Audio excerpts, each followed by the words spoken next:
speaker ono ni senior na set ne boss eye nunyafo afenyo Mackenzie say ne call privileges committee one man kokko hwani sim no yentwam speaker onyi emfemfiri ho wo kire se besi enne yi petitions ahodo a ya twere akoma mampani ese yenyi eye abato commission dwomtren na be de akire menu adi na afen so eye special prosecutor onu owura kisi ajaben eye makomaku edu na omampani ne nsa aka ebekwa kwesi sei Wari ato Ghana for enim se Ghana ewose ye mayani eku yankasa yenuane ho ne titiru eye emo esanse eno ebeboa pa wose Ghana mo na ye dua Ghana mo a eba no yemfa enu ni niam bebre engum enti yema won pomden we efri eye ononyamfo Dr. Godfred Seidu Jaso wono eye chairman Parliamentary Select Committee on Agric and the ensemui atudwa Kopiemo tema circuit court ahyesa posifo mienu omo enkonkotwere aban kukumu nipa mienu yama wonom 13 years emfie dumiensa ni nyina eni se nubone ni osusu se wonom edi hudwa na se yede so bo abowon se enubone ehudwa na wonom edie aresha mano ne ensem ka wona matena se na wieyi ede ebro se owigyina ye akan kase medin ene ohene ba nyako ye gi aboafo enkrato tia wa yede kase ni nchemu ebeto awo so enche Midofo a minu ho agro. Na say die waduane ne da no ayesronko. Anyo mura. Ohinere spices abefi. Aduane de ayesronko. Ohinere chicken seasoning. Se wo toto, wo chi ana wo ye akokọ nam ho bibia. Fakakra sum. Froye no. Ohinere stew seasoning no be manageta. Jollof no. Ohinere jollof seasoning ma no hwam ni odew mu odew. Fried rice no kra die. Ohinere fried rice seasoning e ma me fredwa frede. Aponchin kakra no. Me de ohinere go seasoning na ye. Asam na ne se mira. Ohinere seasoning powder. Ya woni beef, shrimp, noodles, any de keke ka ho. Anunsu ye de aduane ne hwam ne de no. Ubedie dibio. Enti obapa. Ohinere spices aba ma yen. Aduane no aye de efri se ni die ne nso. Aye de. Ohinere spices. Deye. E wo dwa hodro mu. Eto phone for 020-780-5398 and 0244-525908. FDA agi edwedien kratoi atum. Adesha mo wakwa bare bakase no so afa yemu romani emfa ensam no njire mo no yemfa entoa woso yekopiemo ewo emrahye bedwafie domkuma ewo emrahye bedwafie won ba no dane abedi akire ayo no nyamfo Patricia apiaje wono anso na eye asokwa emrahye bedwani ma me Patricia di edomkuma animu aye ensentwofo enhyiemu na ensentwofo enhyiemu ne nyina no ensam no ene se na watwa etwamu na speaker of parliament de eye ononyamfo Nyoma Mackenzie sem wode ama privileges committee se wonom enkwani sem hwehwemu sanse papa yi anase domkuma no wonom ba no dani ononyafo Nyoma Mackenzie oya sobrache wabu enhye amrahye bedwa no ede egu ho no wabu so na ne nyina no na kyese Mama Patricia apiaje wono na ye edomkuma no wonom abedi akire anase wonom ba no dani abedi akire na enhye wonom hye na kyese nkamami no wo kyese wono enkonkwayi ononyafo Nyoma Mackenzie ewo ECOWAS parliament na no no mami HSA dana nkasa wonom eba mrahye bedwafie ema edom kase ebekin kansa nsemu yi no entempa ho a wo kyerɛ krata ede koma eye speaker ekyerɛ ne se bo miangasa anamo na mrahye bedwa na se dom kase mutuye no ma mamane yesi me na me nkonkoyi eye me boss anase me pani eno nso mani enye ho mempe ne saa anase mempe se miangasa kra mani enye ho enti we montwe sinsen afa mu ho no mo a na wotwe etwa mu speaker akofa asemi ede aba watch say ye ononyamfo Alexander Nyoma Mackenzie wa ya sobrache enti ye de na ama ye privileges committee se wonom enkonko ye ne nsemu hwehwemu na ebubo na na kyesa sotwe wo honom no wode ama no Mama Patricia Piaje kyese esa na mo mo yesa se mu tietia wonom fa hudie so anase mo hyeda za mo town ebi mo anase mo de wonom to tenkruom esanse wonom eye edomkumanti yentie Mama Patricia Piaje is the culmination of a coordinated campaign of intimidation, harassment, and institutional abuse that began on 22nd July 2025 when I was ambushed without consultation or consent into an illegal plot to remove my leader from Ghana's delegation to the ECOWAS Parliament. I was neither consulted nor did I consent to this scheme. The moment I learnt of it, I acted decisively. On that very day, 22nd July 2025, I wrote to the Speaker, stating in the clearest possible terms, respectfully, I wish to place on record that I was neither consulted nor did I give my consent to be considered as a replacement for the minority leader. This petition came exactly one day after the minority leader led our side at the Appointments Committee to expose the NDC's government dishonorable attempt to secure parliamentary vetting for the then Chief Justice nominee, Paul Bafuboni. And this is retaliation. Na eno no wacha say dia wo hwehwe sesi animonimu ya ene say speaker sa committee na wo so de asem na ko ontwa asem nim free sa committee no won manim afe won fa chawpa emra eye edom kuma ne se wogu wonu manim ase afe ECOWAS parliament nso won fa chawpa enkonkomo wonom se Ghana anamsifo no bibisa so anase wo madada wonom entiwei ene ade a wonom ehwe anim anase wo hia wo hwehwe ade free emra hyebedwa no wono ba no dani ehonom ma me Patricia Apiaji ne to aso ni. The immediate withdrawal of the Privileges Committee's petition. It is gross abuse of process and an affront to justice. A public apology from the Speaker and Majority Leader to ECOWAS and to the people of Ghana for the international embarrassment they caused. Monfa chawpa emre edom kuma no na fenso ECOWAS ewo ewiase amayanim enungwase amudi egu yen no eno so monkopa chaw ewo ho weyi eye ma me Patricia Apiaji ya wono eye edom kuma ewo mrahye bidwofe wono ba no dani abedi akiri deputy minority leader eno no Harisha mamenfa wo entwa so na wo kire se free bra mampani John Dramani Mahabetna kunwa so January bosome no na ne de to so ensuri besi enne December bosome ne da edikan no petition na secretary nko manfo atwero ede akoma ne se wonyi ma meje mensa ene na bedi akire mienu adi na afen so de ye kire se yenyi owura kisi ajaben special prosecutor yenyi ono so adi okabo mu a eye makomako edu no miensa ena eko ediama eye abato commission no ese yenyinadi na special prosecutor eno ono so ne de ena eye enso na ensem ya bobo ebai no mra no ekire se bibisa eba wo se omampani ede enkrata no odane ede ma eye atimuafo pani mekire chief justice na chief justice ekokoye emuhwehwemu ekokohwe se okokohwe na bibi wom asem wom sadia petition ekire no afobuo no emudo eso ehia na chese womonsonso ate committee se womo enkonko yesa ensem no emu enhwehwemu mede eto wanimu ese petitions makomako edu no special prosecutor de na ye miensa na eye abatro commission no ne de no eye makomako enso enti ma meje mensa ne ni deputies eye Dr. Bosman Eric Asare wono eye corporate affairs manager and afensu Ura Samuel Tete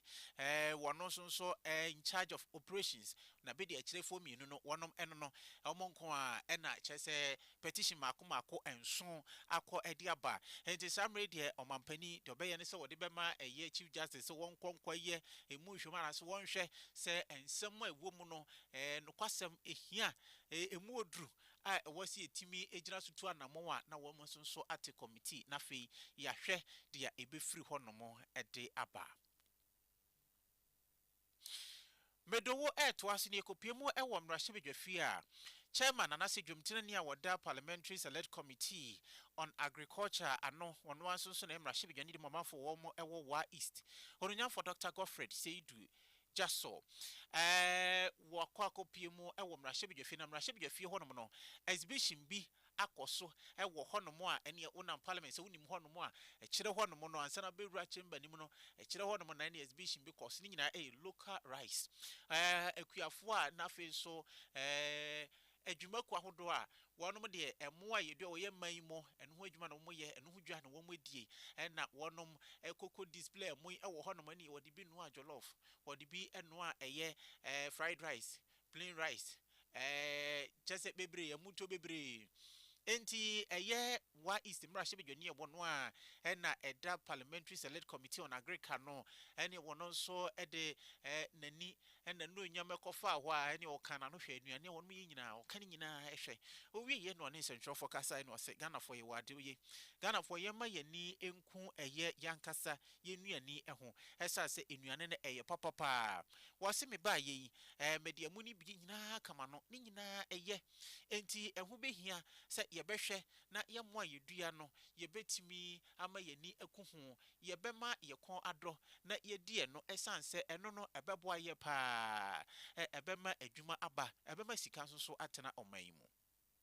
They are showing all the rice you know about, green rice, wache, our good own jollof, and then even cinnamon rice. And these are all made in Ghana rice, that is produced from made in Ghana rice. The nutritional integrity is protected because there's no over polishing of it. There's a lot of fiber and there's a lot of additional nutrients that are healthy for us as a country. Now what is amazing is that they've actually demonstrated potential to have good quantities and acreages of production. Not just that, there is also evidence that we are able to add to the value chain development of these rice products. So they've been milled, they've been packaged in ways that are overly competitive with what we see around. Let's remind ourselves, this country spends in excess of $500 million every year importing rice.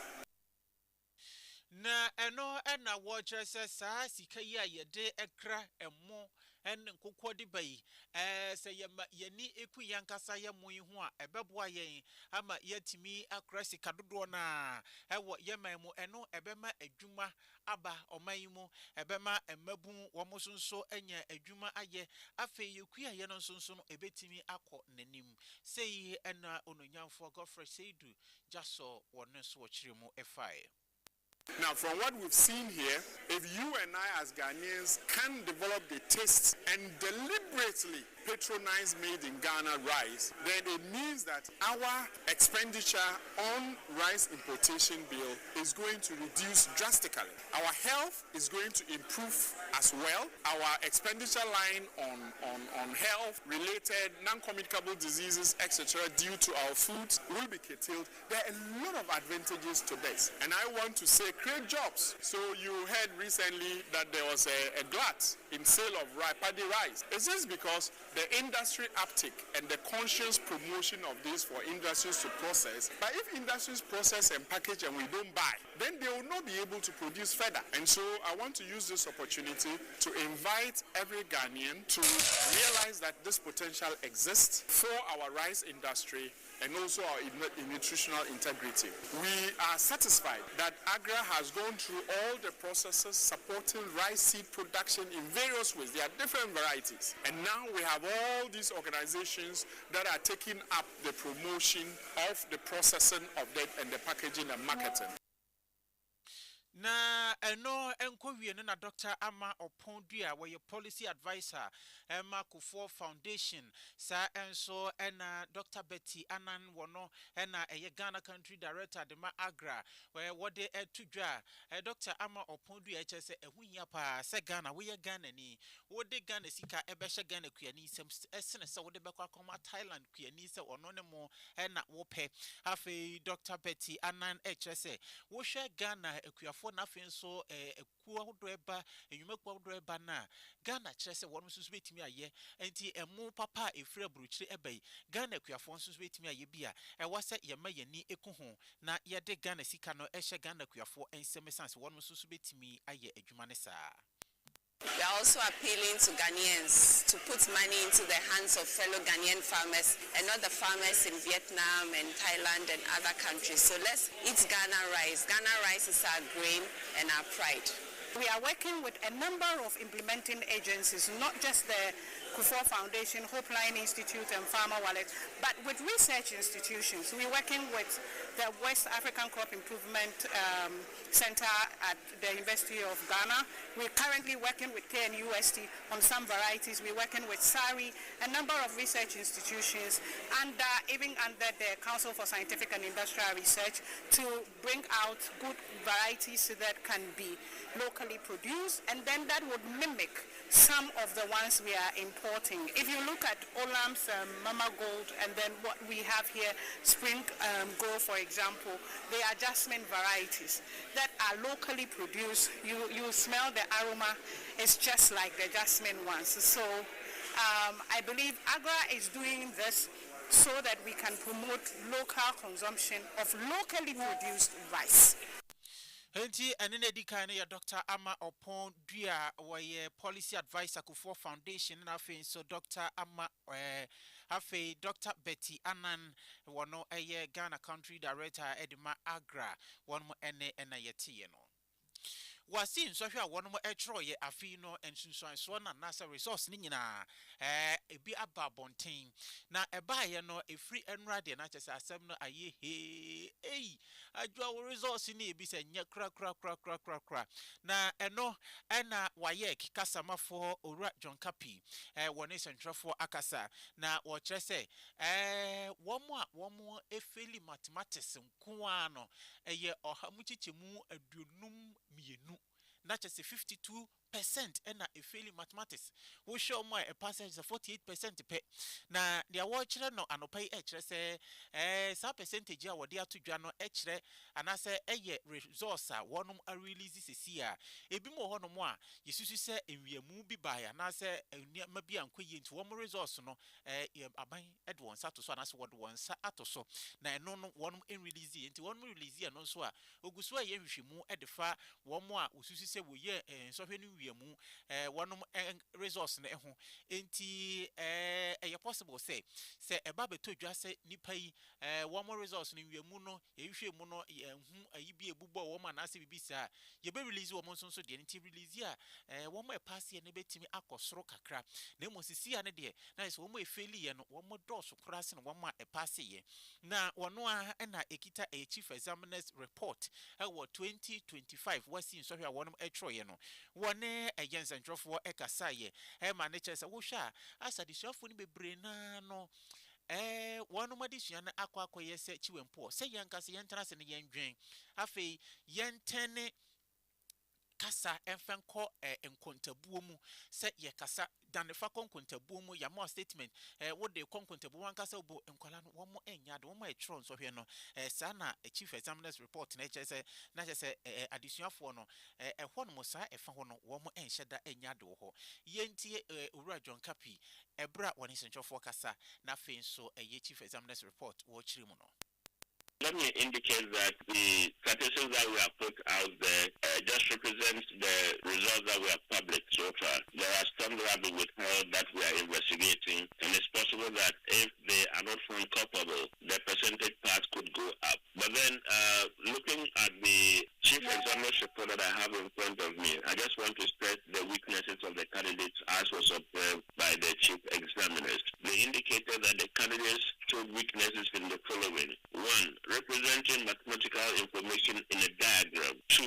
Solving global mathematics-related problems. 3. Constructing cumulative frequency table from given data distribution. 4. Making deductions from real-life problems. 5. Solving application problems in simple interest. 6. Translating word problems into mathematical expressions. And 7. Interpreting of results from cumulative frequency curve. So these are areas that the chief examiners have observed weaknesses in the children's the candidates' performance. Na chese we mu nyina mathematics nko a mathematics ne de wo feli ye de na chese wo mo dɔɔso papa eno nkontabuo na owura John Kapi wode eto nsentwerefo anim ne ebisa ne se mode afi nso hwe toto afi etwa mu de ho a eno no kire se afi de na eden broso enti na mofra ntimi antwro antwa na se de no che so da bi enye sa afi bia ne nso hwe ne yesete questions ni wi a ye de toto afi no de etwa mu no ho ehwe question ne standard afi procedure bibia won be fa so on be solve question na face question se de etie ene afi etwa mu no wo kase bia de nsiri bia da bia be kase ni nyina no se eden na ni nyina ne den no na eyepe enti wo mo so a wo mo so hwe no aban de won sa atoso no ye emu hwehwemu wo kwan bebre so a ye fa so eye emu hwehwemu na afi so so wo ahodo ede ebo mofra de fa eye so hwe enwiemu ho enti ni nyina ekoso owura John Kapi na semetwa tuni. You compare the difficulty level of the questions year on year, and for the chief examiner to be able to make the right deduction in terms of the performance of the candidate, they would look at the question that was said the year before, and then compare them with whatever we have this year, and then they will say, well, in comparison, either this year's paper is difficult or last year's was difficult, but then in comparison, they say that they are of the same difficulty level. So we have two levels of examination practice cases that we look at. What we refer to as the routine cases and then the non-routine cases. The routine cases are the ones that are detected by our monitors as they go round, and they would report, of course, they will give the candidates forms to fill to indicate whatever has happened, for which reason, they are being reported to the council. So when they bring those reports, they look at the merits of the case at that particular moment, and then we go ahead and take a decision as to whether we are going to cancel the result or we think that the evidence is not strong enough and we'll go ahead and release. Enti wei Owura John Kapi wono ene kasa edema West Africa Examination Council WAEC wono enkontebo na no disem na wode eto ensentwerefo animo no yemmo enramu ne enko mfimfin mantemu ewo ya enafinso krapa krum enche ye bia ena aban osofo na hwe asase na afinso kwaye nsam so wono ede etudwa wote abedwaku ene lithium amaimu yehu yesi ye ba betuo na fei eho ensem bebre omanfo wono ewo ya chese wono mabamabu ene se emfie mienu akini a wo ba yese mukure ye ba betu lithium ewo manase famudie bi ewo mu eno nti ye kosi krofoforo kra e de amamo eno enam so ma aban krofo e ba ye no obi e wajapade a wono ye ba betro ye yesusu wo den wodam ye hwe wo compound awo ena finso japade ahodo bia aka ene ye ka kire wo mo se ye besusu awie no ajapade bia wo besan ye akire no aban ye ntua ho ka ye ni enti manye bi mfenka ho afuo kura me no bi mfenka ho esan se wo afuo no yesusu ya hwe enoba ewom enti ni nyina no ye kwa kobun konta ye de mpata sika bebrew ye yimu de afiri ha ye de makọ ba bi fufuro a ye kwa kwesisi adan de amamo afemfie mienu ni obi se afuo yi a okodo afuo kura wo suro sansa afuo yi okodo we ni yese afa de mo mesenko ye ba be se mukuro ina ye de aba betu fam gudi ache se we nya hwe mfamfirim afemfie mienu no wo matena wa ade emma oba hema wo ewo ya nana esi edusi wa hchese sebe samna ha won papa wada wonna sanse afuo kura wontimi enobi emfa enka ho oba hema nene eni Mukura nanka oha kakra yi de wachachira odan hu ena ekwadzen yahwa sisiano medan a mejai ahaban a osame do komanim no nyina mejai nti ahame ti ahwa kakra na de a eha yan se ye wesre aban onsan pepa no man na nya omu beye no eno ani ahwe yi na kromafo ni bi ekire se womo abamuabu obi se hwe edan ba bi amisi kodruye emfie mienu ni nanka enchansi a meto yese me de beboso afemi de yenwanbu me de enchansi ni nyina yenwanbu edan enka samrenka yesikra mu bi abetenam enso intimisi obi ejeze wono abonte no no naduane ase ya ba beteki bibia wi nti se bibi se ekra wontimi ansa anye ni ye se bia ni jade ase wontimi nye ni ye sanse aban se oye bibi e de ka ho aye ba eno no wunya ho mfaso yentua ho ka enti de ombe ye bia no na chese atonsum enti wono nsonso timamufo ehawni Dako ya wana obachacho ya dan. Oba abachacho ya dan de obochi. Na wode dam we wachacho ya dan. Oba ufie na mu we bo wodan. Na we susu dan kase. Na we susu land no dan. Bibi o mi an we twe. Na chi wa kwale oble pipa. Je odan ni man we twe no de pipa ble. Na chi wa san so oba na abem de no so. Ya do pole. Nti mo wan susu po so eka. So oba no we susu. No wa mu pipa. Because the Obano must stop work. Until ye eduma na sisi away mobos, ye may be ala won't soon be. And all had won't soon be. Until I say, well, that's obey junior man on way junior free. Because I can't just stop work no I do pay. Yeah, dying. I say, I know between roofing sheet in I am more dying now, and one boom. No matter what I dear dancer say, and can say, it's me the father and machine and a gate to our friends be our high chess and can me. I'm palampa, Manola Bada, on your fast because the quack would do one, but the one Uber Drew, wouldn't be Bubo Drew by winter card. Tom's Abba, know what the world could baby. Took up a more 1/10. Entinka my ye wi kra na mabefo makwane ko nim se baby a mekɔ ye ha na mekɔ akɔtena me duru hɔ pɛ matutu miniama na maye ne ye na se dia se mama o ma bra bɔ no ababe gina stand still bi sa na ababe gina fa point mi enko bonom anim na yenko pie mo ɛwɔ tema circuit court ahye se aposifo mienu onko da fiase emfie edu miensa 13 years afi wonom ensan tua 120,000 Ghana cedis kanisi kano 1.2 billion enfema banye sa eno so ye dimfie miensa ebesan api wonom eso assistant superintendent ASP Nasiru Amadu wenye mfie aduanan enwotwe 48 na afei Corporal Emmanuel Minta wenye mfie aduanan miensa 43 sani pa banu na tema circuit court ahye wonom enkodam boni a wonom eyeye ene say wacha say afimpino ene adunu miensa 2023 November boss me da etoso edu enkron na apoisifo wonom ewo eye boda yi so okọ eye ufre flamantemu ewura enkran boda no so wonom a wonom enya ne ntie se nipa bonifo bi so nrubone edeba enti monhwe mmomani enna ho ene afienya district police command no echese wonom antra wonto so kra ene wom so eye adwumaden ene be se don hwiri bienu wonkohwe a Nizan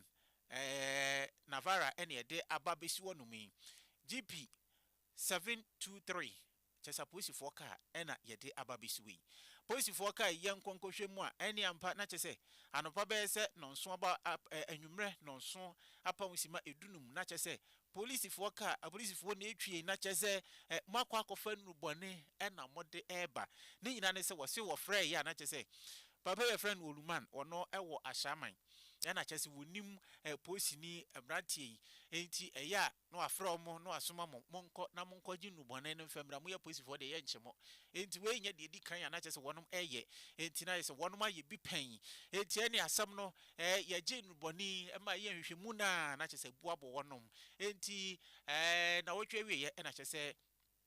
the Masakit court and na temu ni nyina setena nyina odi nyina eba wie enti ne ya hyesa aposifo mienu wonom enkotwere abanko komu nipa mienu no emfie edu miensa 13 yakambum enti obi asan etua 120,000 wa nya wumfie no yesan de miensa ebeka ho esan sa aposifo a sebe momna mebo oman no ho ban na mompre eye asomdwe mfam oman na mona mudi no bone ho dwade na jese mo nsese mo betena eye nipanim ewose mokoko ka eniduafo ho nti tema circuit court ahyese nipa mienu aposifo wonom enkotwere aban kokomu ya wi afisam kase ne yenwura amanone ensem ye kɔ Nigeria beyese na wotwetwa mu ne de eto manim se nipa bonfo bi abowura eye St Mary's School ama adisuafo bebro aduonu enum 25 na wokokɔkye wonom edi efiri wona kyese ni nyina mu no wachi adisuafo bebro eye hasan ewo na wotwe mienu pe entem na eno na ensentwofo na afenso aban pese wonom emma yenhwehwemu a emudonti wobo edipini awofo a wonom emma yacheche wo mo ekoyi bi na nso chese awofo no wo mo pese wo bekasa awofo bia pese wo ne aban nipa anaso ne sentwe ni bekasa wonom ha wo nyina ne se nipa bonfo wonom ba besu apomo no mo ache asa aban bi entimi wo mo obi ntimi ti wo mo ba be kasa yi wo mo suro so wo mo kasa krampo anhwe ade be kina wo man kasa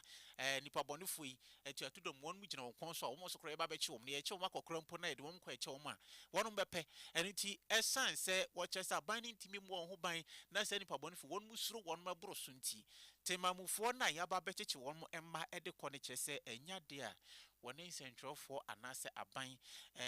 nipa bia ebekasa ewo ensem no eho adehye medikase ni nyina asi dia edi emu akotini bi ene se edom kuma ewo mrahye bidwafie ma me Patricia apiaje won ba no de ne bi de kirikire se speaker sa asem a woso de akoma privileges committee de fa onunyafo afenyoma kenso no